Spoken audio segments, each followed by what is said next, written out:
The next question is, how do I deal with mean kids and parents who influence their kids? To stay away from my child, it is bloody awful. Oh, I'm sorry. That is really hurtful when we have these experiences. And we do have these experiences more than parents raising typically developing children.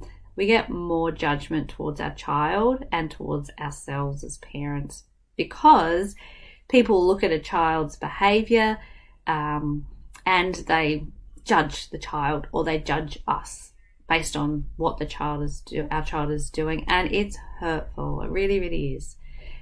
And it's hard for us. We actually have quite a strong bodily response to these experiences as parents, because we have a deep biological drive which is inbuilt in us to be included. And our role as parents is to protect our children when they're vulnerable and at risk of harm, including being excluded. So it's something that's been, it's a part of survival mechanism, is to be included.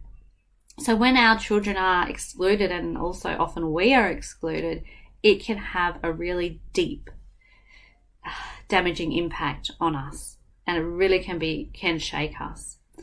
So these are unfortunately very common experiences for children with disabilities and parents who are raising children with disabilities. But the first thing I always look out for is safety.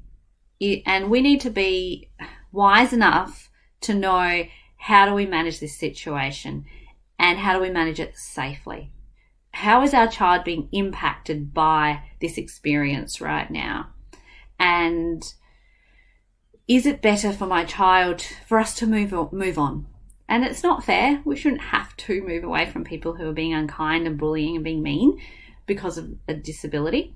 But sometimes it's in our child's best interest and our own well-being to move away. So first of all, we need to look at, is this going to continue, or is it going to escalate? And if so, how do we move away safely and still hopefully meet our child's needs, and maybe go towards something else that they're going to enjoy?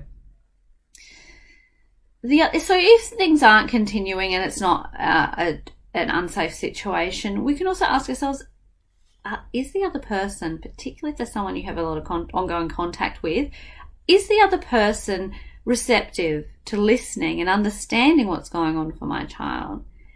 And if they are receptive, we certainly don't want to monologue at them or bombard them with intensity, because it will push them away. But just simple accepting sentences towards your child. So if you're showing that person that you understand your child really well and you're there meeting your child's needs on this parenting journey, and your child has some challenges in life, but that's okay. So if you're kind of expressing simple things like, oh, my child does have a lot of energy and sometimes they struggle to know where their body is in space. If they accidentally hurt another child, you could apologize and say, oh, I'm so sorry that you got hurt, and then explain what was going on for your child. And that way it's starting to make sense to people who don't have a frame of reference for disability and difference. They're like, well, you're big enough. You're like 10. You should be able to control your body. Whereas if a 2-year-old fell over and accidentally hurt someone, everybody seems to understand that.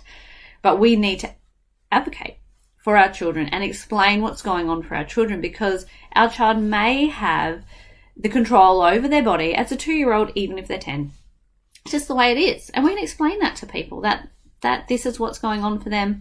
And this is where they're at. And we're supporting them through that, and they're learning and they're growing. But we don't need to explain everything. We just need to help other people to understand that our child is growing in a different way. And some people are receptive and some people are not. We definitely don't need to argue. We don't need to waste our energy justifying, as it's not effective. It doesn't create change. So, one thing that I've learnt over time is that wisdom to know when to help educate other people around diversity and disability, and when to accept that they're not ready to grow and learn. And it's hard when there's someone close to you and they're not ready to take that journey with you, take that leap to understand your child and your parenting journey. But sometimes people aren't quite ready to hear. It doesn't mean that we give up on communicating or talking to them, But it just means that we need to make sure we're looking after our own well-being and our child's well-being. So I hope that's helpful, and post again in the group if you have any follow-up questions from that one.